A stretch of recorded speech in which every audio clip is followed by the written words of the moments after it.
Hey, welcome back to Still City Construction. Wanted to share some of the things going on around the house at the homestead here in Pennsylvania. Just been working a lot with the 1023E, tackling a lot of different projects that I've been wanting to get to for some time. You'll kind of see through the video here, I've been tackling anything from moving wood, tackling drainage, and then doing some grading, and even actually getting some grass seed and straw out there on some of the hillside to really start getting things to come together. But in any case, this tractor has been a huge help. So glad that I ended up getting it. Otherwise, I probably would have been renting equipment, which can get pretty expensive pretty quickly. So this thing's been an awesome piece of equipment to have.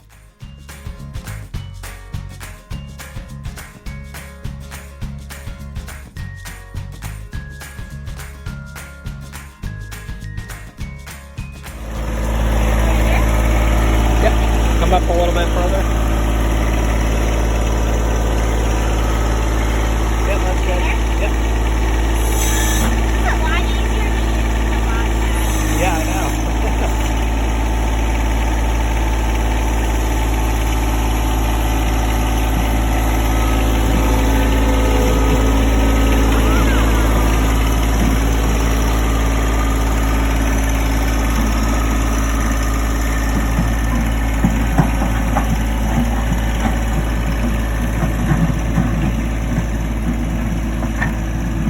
So here I don't have a box blade. I was really just trying to stick to a budget, but I ended up buying this Heavy Hitch tooth bar from Heavy Hitch's website, and I absolutely love it. It's been an awesome accessory to the bucket just for digging dirt.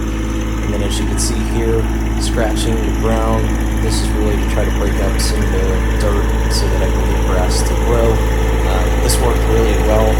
I'll have to post another video of how well the grass is coming in, but yeah, just a really nice accessory to the John Deere to help with grading, but also here, as you can see, for scratching the surface for planting grass. Yep.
So here I didn't actually have the Heavy Hitch tooth bar installed on the bucket yet. This is just using the straight edge of the bucket itself.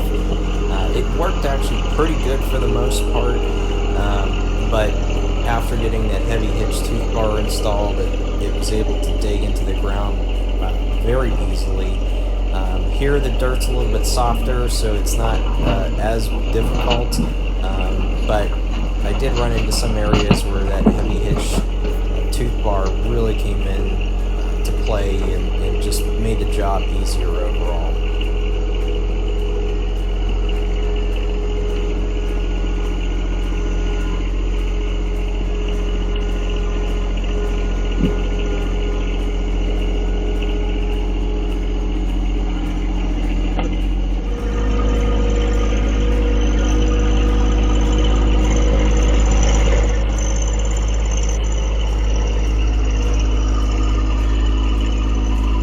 One thing I will say that motivated me to get the John Deere 1023E, or those of you that have the 1025R, over the Kubota BX23 was the size of the bucket.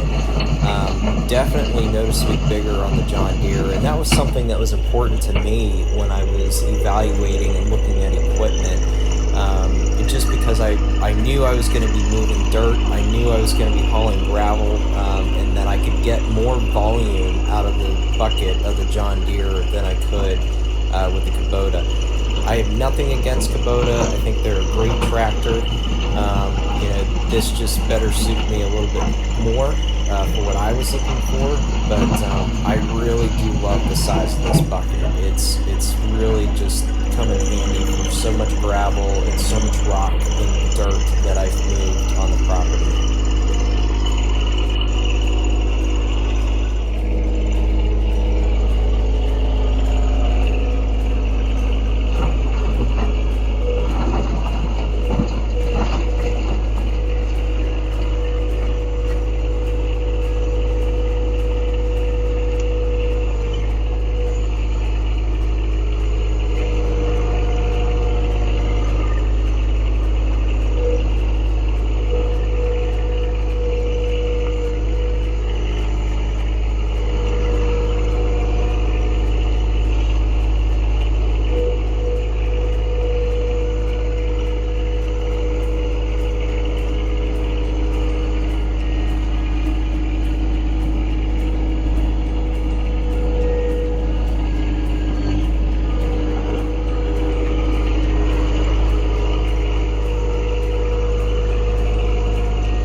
So one other thing that I really liked about the John Deere, you can see in the video that my bucket was pretty level for the most part, and the way because of how far I'm sitting back versus being closer to the bucket, there's a rod that comes off of the bucket that runs up next to the loader arm, and there's a bend in the rod so that when the bend hits an eye loop, you know that the bucket is level. Now, there are some other manufacturers out there that have something similar, but this is one thing that I noticed had an advantage of the John Deere over the Kubota, for example, where Kubota basically it doesn't have this, so it's harder to see exactly when your bucket is relatively level. But again, just my opinion, something that I liked about the John Deere, but others I'm sure probably say something different that they like about their Kubota over the Deere. But in any case, this is just one feature I thought that was really nice to have, especially in a situation like this. Here's something else to consider. So you notice how much I'm using the joystick there right next to my seat. That's something else I really thought John Deere had an advantage over compared to other manufacturers. A lot of other manufacturers will have it actually up on the loader arm itself, and if your arm is extended out there for a period of time like what I'm doing for hours on end, it can get tired. But my arm never got tired with having that joystick right next to my seat, and that is one thing I'm very happy with and why I chose John Deere. Well, that's all for now, folks. Thank you for watching. See you next time.